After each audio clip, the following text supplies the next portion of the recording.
Donc ça y est, le matériel est installé. Dire que vous allez voir le résultat là d'ici quelques minutes. Moi, il va me falloir patienter quelques jours. Ah, ok.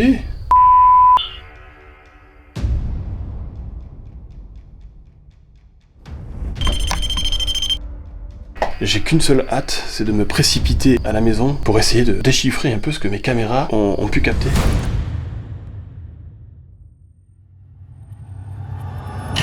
Bon les amis, ça y est, je viens d'arriver. Regardez le paysage dans lequel je me trouve. Et au sein de ce terrain immense, il y a une vieille ferme complètement délabrée que je vais vous amener voir immédiatement. Ça y est, on y arrive. Waouh. Alors l'entrée se fait par là. La maison est assez endommagée comme on peut le voir. Tous les escaliers sont en train de s'effondrer. Souhaitez-moi bonne chance. Je vais essayer d'accéder à l'entrée.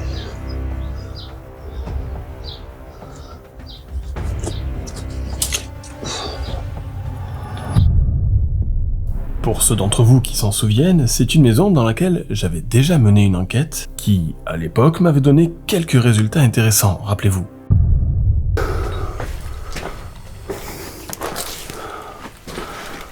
Je suis sûr d'avoir entendu le pod. Waouh, j'ai la chair de poule. Il est vrai que c'est une activité pour laquelle il faut éviter d'être cardiaque. C'est quoi ce bruit ? Oh.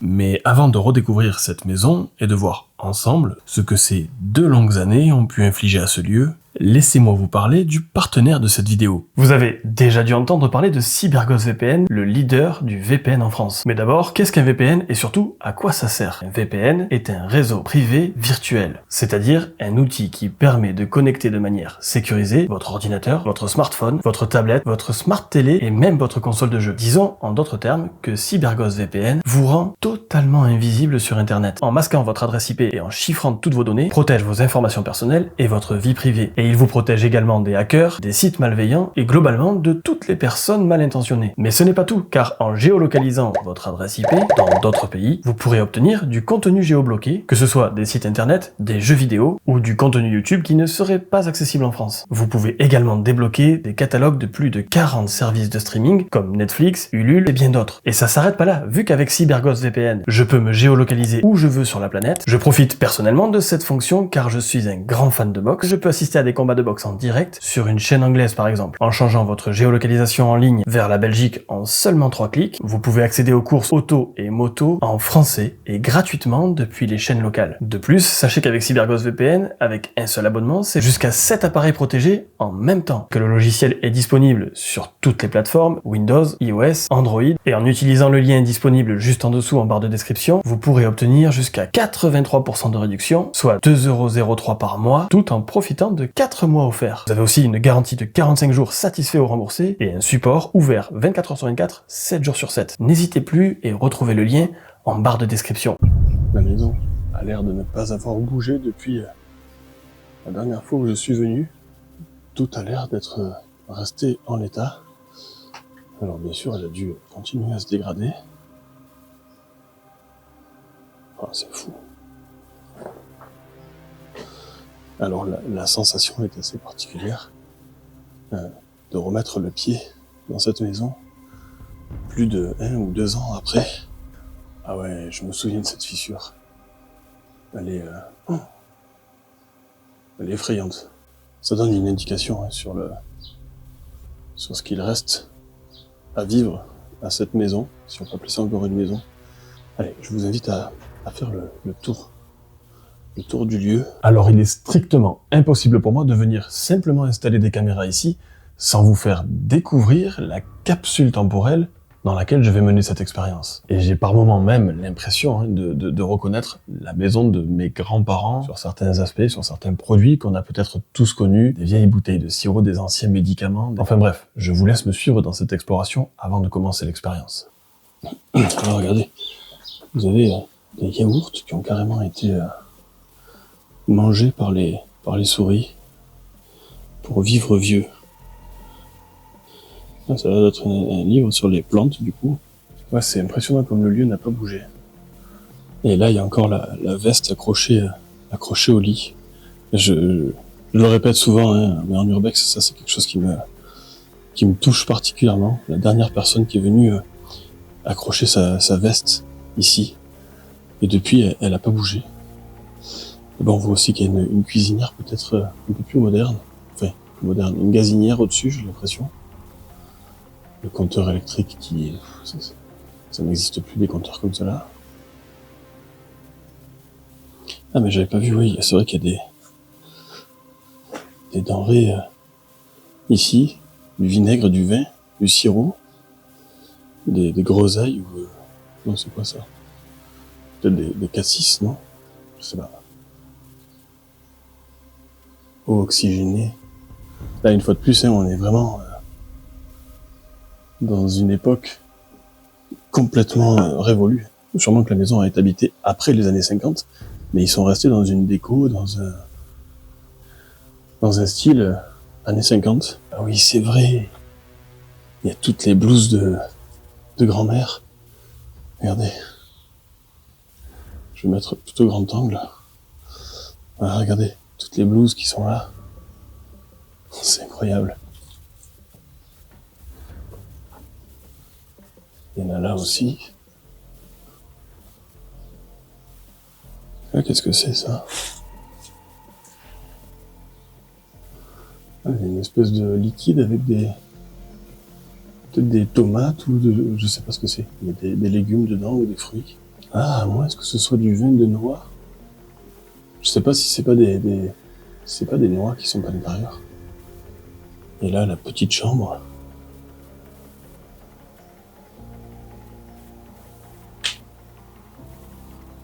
Il y a pas mal de stockage d'objets. Alors, pour ceux qui s'en souviennent, j'avais ici mené donc une enquête il y a 1 ou 2 ans, je me souviens plus exactement. Et de mémoire, j'avais eu des choses assez particulières. Il me semble avoir entendu des voix. Je me souviens clairement avoir, sur la terrasse, devant là, avoir entendu marcher en face de moi, alors très probablement un animal, mais sur le coup, je me souviens avoir été assez apeuré par ce phénomène, par cet événement. Et on va essayer d'aller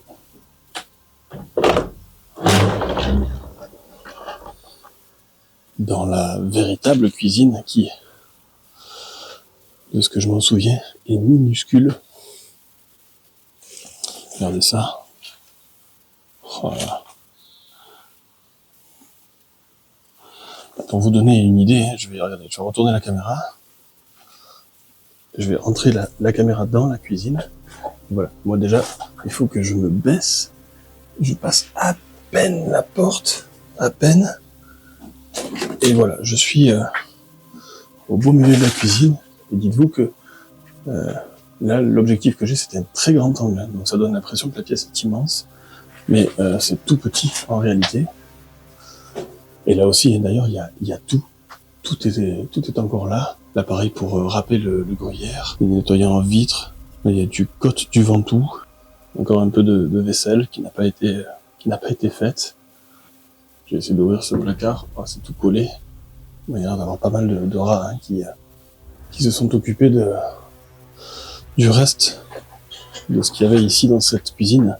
Oh, regardez ça, le vieux savon. Lui, ça fait belle lurette que plus personne s'est lavé les mains avec. Regardez l'état des prises. Tout est rempli de crasse et de gras. Hein. Là, vous avez même la végétation hein, qui petit à petit fait son entrée dans le lieu.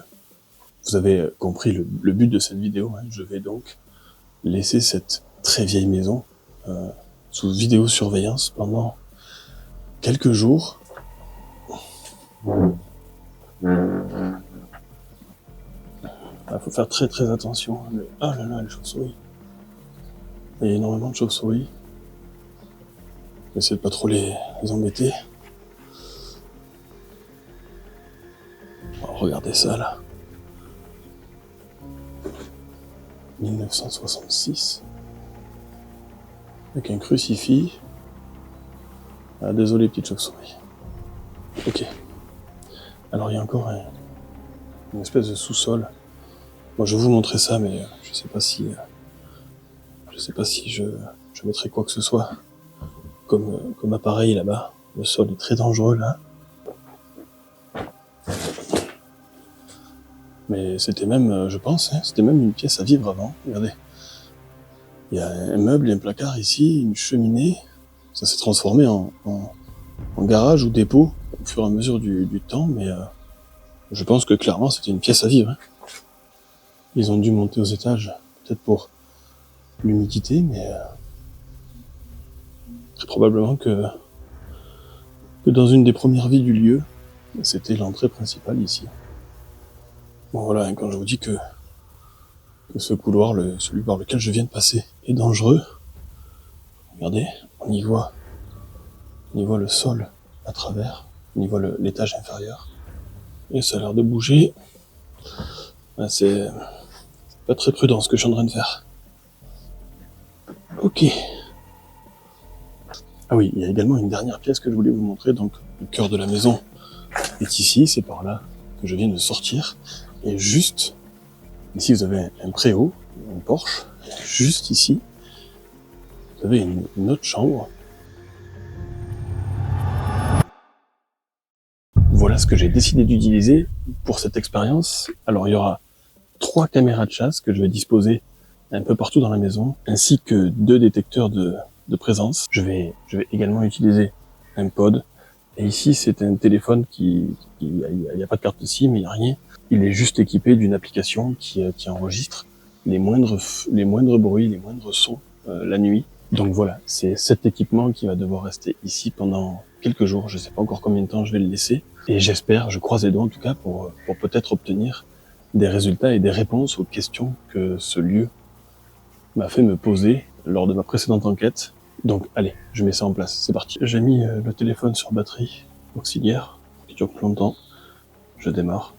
Donc ok, là dès que il va entendre un bruit, il va enregistrer. Ici on a le capteur de présence, ainsi qu'une caméra qui doit être en train de me filmer, j'imagine. Là, dans la salle à manger, salon, salle à manger, j'ai également mis quelque chose vient d'être détecté dans le secteur 1. Ce capteur de présence, cette caméra, qui globalement donnera ce champ de vision à peu près. Et j'ai également ici installé un pod. Le pod est ici, voilà, dès qu'on s'en approche, il déclenche. Et là-bas au fond, j'ai mis une caméra de surveillance. Voilà, elle est là. Pour ne pas attirer l'attention, je vais remettre le volet ici, comme il était quand je suis arrivé. Voilà. Donc ça y est, le matériel est installé. Dire que vous allez voir le résultat là d'ici quelques minutes. Moi, il va me falloir patienter quelques jours avant de revenir récupérer, je l'espère en tout cas, tout le matériel.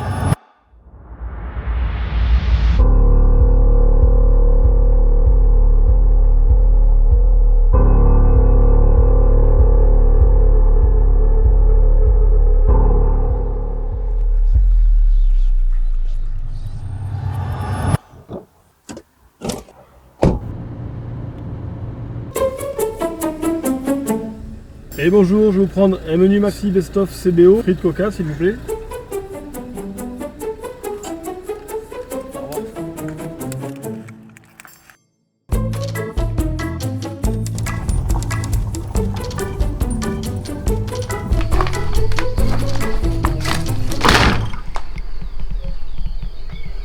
Il y a quelqu'un?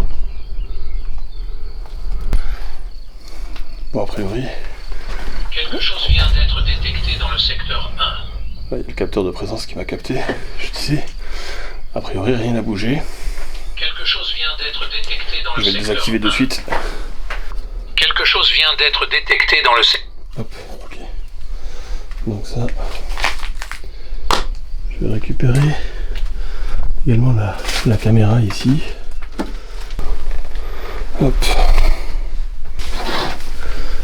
Ok. Allez, la caméra est là. On retourne au salon. Ok, je viens de récupérer tout le matériel. J'ai qu'une seule hâte, c'est de me précipiter à la maison, de mettre les cartes SD dans le Mac pour essayer de voir, de déchiffrer un peu ce que mes caméras, ce que mes différents dispositifs ont pu capter dans cette maison. Bon voilà, comme d'habitude, il va me falloir personnellement encore attendre quelques heures avant de découvrir ce qu'il y a dans ces caméras. Mais pour vous, c'est maintenant, c'est parti!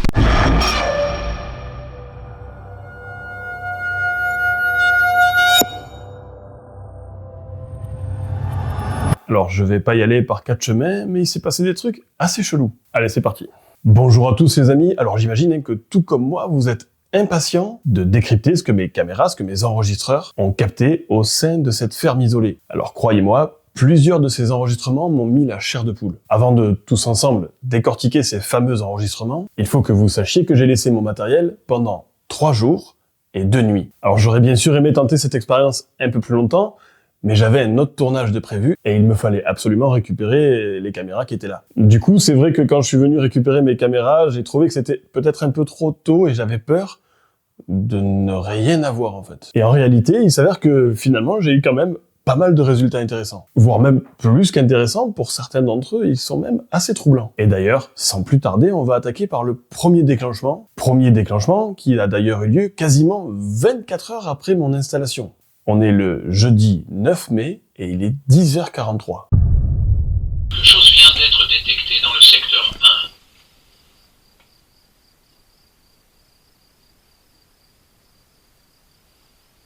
1. Alors concernant mes caméras, rien, pas un déclenchement pendant 24 heures, et au premier déclenchement, on entend le capteur de présence qui se met en route. Enfin mon capteur de présence, pas uniquement, puisque la caméra de chasse elle-même a aussi détecté quelque chose puisqu'elle s'est mise en route. Donc j'en déduis que quelque chose s'est déplacé dans la maison. Je vous remets l'extrait et on va monter le son un peu plus fort. Quelque chose vient d'être détecté dans le secteur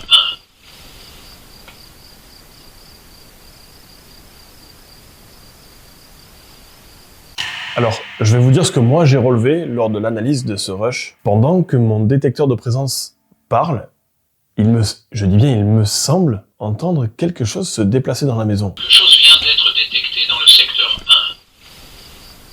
1. Et juste après, toujours dans le même enregistrement, on entend encore les mêmes sons, comme quelque chose qui se déplace. J'ai vraiment cette sensation-là, en tout cas. Quelque chose vient d'être détecté dans le secteur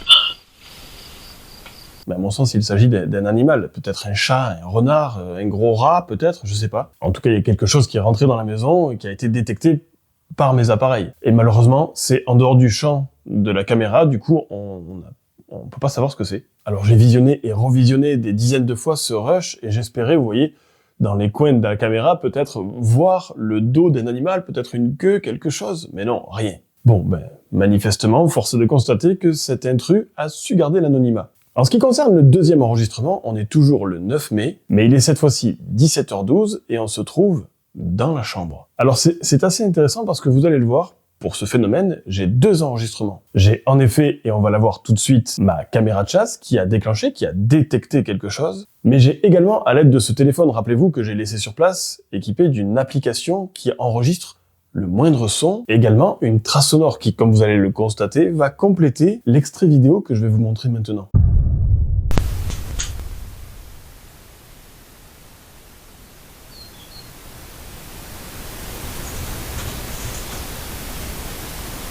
Une fois de plus, il y a quelque chose qui bouge, qui semble se déplacer dans la maison, et cette chose a forcément dû passer devant la caméra. Et cette même chose qui s'est déplacée va être également détectée, et on va l'apprendre par l'enregistrement sonore, par mon capteur de présence. Mouvement détecté dans le secteur 2. C'est assez étrange, parce que si je résume, avec quelques heures de décalage, on a eu 4 appareils qui ont déclenché, mes 2 capteurs de présence, ainsi que mes 2 caméras de surveillance. Il ne fait aucun doute qu'ils ont tous capté quelque chose qui s'est déplacé dans la maison. Est-ce qu'il s'agit une fois de plus d'un animal ou de toute autre chose?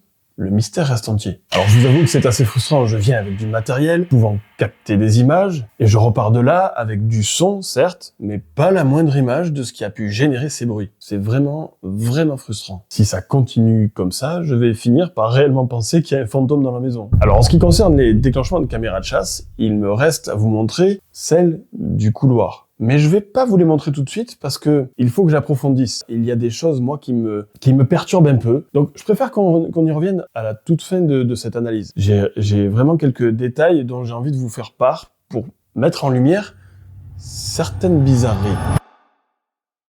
Donc là, maintenant, pour l'instant, on va s'attarder sur les enregistrements audio. Et alors là, les amis, c'est un festival. Avant d'écouter les enregistrements les plus intéressants, il faut savoir qu'il m'a fallu faire un tri énorme, car cette application capte les moindres bruits. Et alors, j'ai eu des tonnes et des tonnes d'oiseaux, certes tout à fait mignons, mais qui ont piaillé pendant 3 jours. Pour vous dire, de mémoire, il me semble qu'il y avait plus de 280 enregistrements. Parmi tout ça, le premier son que j'ai sélectionné, vous savez quoi? On va l'écouter ensemble.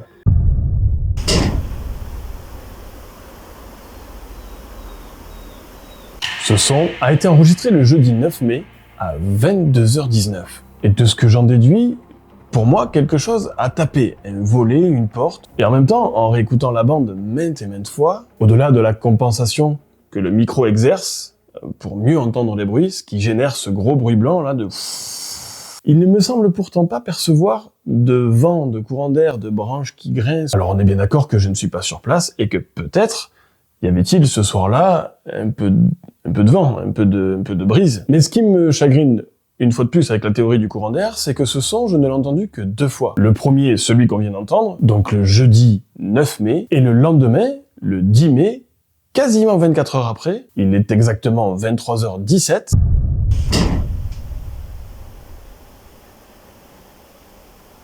on est bien d'accord, on entend exactement le même son. Alors, si c'est du vent ou des courants d'air, comment expliquer que ce volet, ce fameux volet, n'ait claqué qu'une seule fois le jeudi et qu'une seule fois le vendredi? Pour moi, quand il y a un courant d'air et qu'il y a un volet qui tape, ça reste globalement assez récurrent. Et là, c'est pas du tout le cas. Alors, si vous avez des théories sur ce qu'est ce bruit et pourquoi il a été aussi occasionnel, écoutez, je suis preneur. Et la barre des commentaires est faite pour ça. On est maintenant le vendredi 10 mai, et aux alentours des 17h, il s'est passé des choses assez bizarres dans cette maison. Plusieurs bruits, plusieurs sons étranges ont été enregistrés par l'application. Et une fois de plus, un peu comme si quelque chose ou quelqu'un se déplaçait dans le lieu.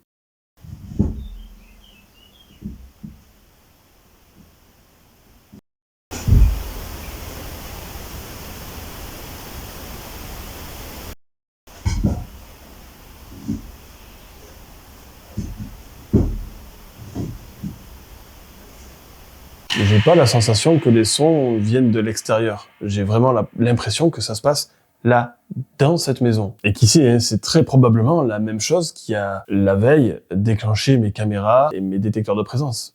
Très probablement. En tout cas, ce qu'il y a de sûr, c'est que pour moi, il y a bel et bien une vie dans cette maison lorsque personne n'y est. Mais à ce stade de l'analyse, il m'est impossible de savoir qui ou quoi déambule dans ce lieu. Est-ce qu'on a réellement affaire à un animal? Ou peut-être quelque chose d'un peu plus mystérieux. D'autant plus que des bruits de ce genre, il va y en avoir d'autres. Et en l'occurrence, ceux que je m'apprête à vous faire écouter maintenant ont eu lieu à 22h43.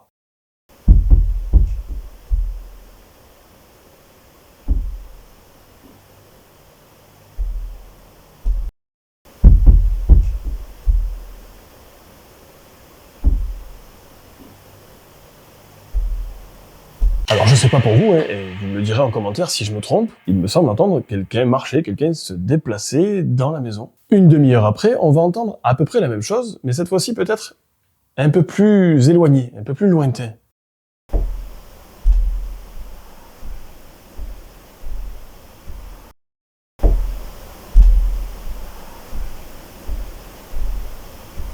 J'ai l'impression de dire toujours la même chose, mais là encore, j'ai la sensation que quelque chose se déplace dans la maison, qui, je vous rappelle, est assez vaste. Il y a le niveau où j'ai posé toutes mes caméras, mais il y a également un niveau inférieur. Alors, est-ce qu'un animal assez lourd, en se déplaçant, pourrait ressembler à des bruits de pas humains? Peut-être. Attention, je suis pas non plus crédule, ça peut être tout à fait un simple animal, mais je vous rappelle que 2 ans auparavant, j'ai mené moi-même une enquête dans ce lieu, et j'ai obtenu des résultats qui pourraient, en écoutant ça, peut-être avoir une connexion. Quand j'entends ces enregistrements, et quand je me rappelle de ce que j'ai vécu lors de mon enquête. Mais voilà, de manière très rationnelle, il est très probable que ce soit simplement des animaux. Mais Je sais pas, ça m'évoque quelque chose d'assez étrange, voilà. Et je pense que vous serez d'accord avec moi, hein, mais le fait d'entendre des bruits comme cela à l'heure où personne n'est censé être dans cette maison, ça fout quand même un peu les miquettes. Alors avant de revenir sur les enregistrements de la caméra qui se trouve dans le couloir, cette caméra qui a capté pour moi des choses assez bizarres, je vais avant ça revenir sur le dernier enregistrement de l'application de mon téléphone. Et là encore, hein, peut-être que mon imagination me joue des tours et travaille peut-être un peu trop, mais j'ai la sensation d'entendre la voix d'une femme qui crie, et juste après, une voix peut-être un peu plus masculine qui marmonne. Ça fait un genre de... Je vous laisse écouter.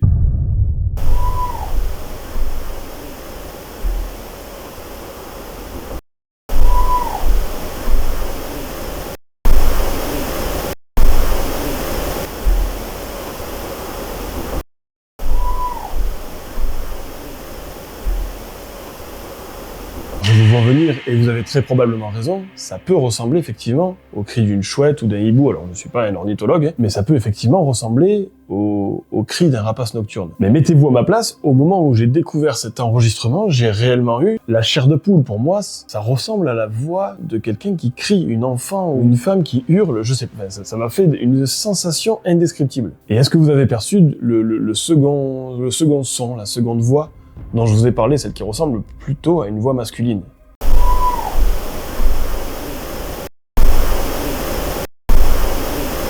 Moi, personnellement, il me semble entendre un...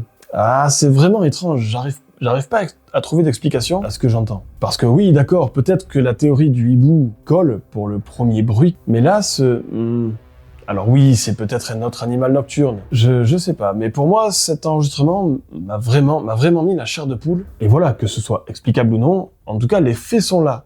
Bon, il est maintenant temps de nous occuper de cette caméra, celle qui était placée dans le couloir. Alors je vais vous montrer cet extrait qui a eu lieu le 9 mai à 18h09 précisément.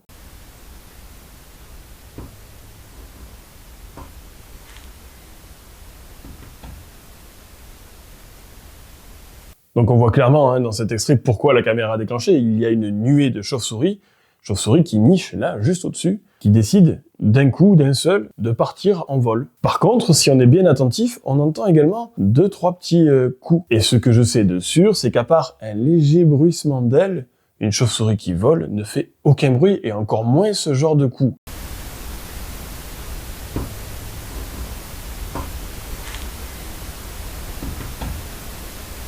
Là, on a bien entendu ces petits coups dont je vous parle. Mais il y a quelque chose dans cet extrait qui me semble pas naturel. Je sais pas, je trouve que les chauves-souris ont un comportement anormal. Il est 18h08, je crois. Il est peut-être encore un peu tôt pour qu'elles commencent à aller chasser. De ce que je crois connaître des chauves-souris, il me semble qu'elles partent chasser au crépuscule, au moment où la nuit tombe. Et là, c'est pas du tout l'heure à laquelle le soleil est en train de se coucher. 18h, il fait encore bien jour au mois de mai. Et d'ailleurs, si on est vigilant, si on regarde bien, elles décollent toutes, certes, mais voilà, on dirait qu'il y a un gros cafouillage, et ces bruits confirmeraient le fait que quelque chose les ait perturbées, quelque chose en tout cas d'inhabituel, puisqu'elles connaissent cette maison, elles vivent là, donc elles savent s'il y a un rat, s'il y a un animal qui passe, je pense pas qu'elles paniquent. Enfin voilà, une fois de plus, je n'y connais rien en chauve-souris, mais j'ai la sensation qu'elles ont perçu un danger ou une menace. Alors si dans la communauté, quelqu'un connaît les comportements des chauves-souris, dites-moi en commentaire comment vous interprétez ces images. Voilà. Les amis, il est temps d'arriver maintenant au dernier extrait. Et quand je dis le dernier extrait, c'est le dernier extrait avant que je revienne le lendemain. Et vous allez comprendre que cette information a pour moi une importance assez particulière. On se trouve une fois de plus dans ce fameux couloir, et il est 23h41.